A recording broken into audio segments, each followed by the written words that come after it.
Тырнаның жаралуы. Бір жігіт қурайдан сыбызғы жасапты.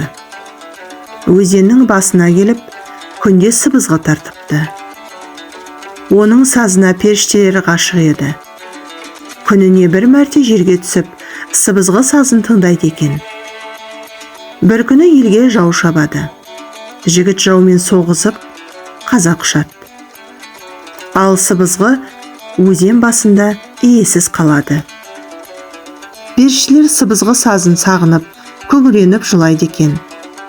Құдайға арзу айтып сұрайды екен. Тәңірісі құдіретімен иесіз қалған сыбызғыға жан береді. Сыбызғы бір құсқа айналып тіреледі. Ол жарала сала тыраулап мұңды саз төгеді.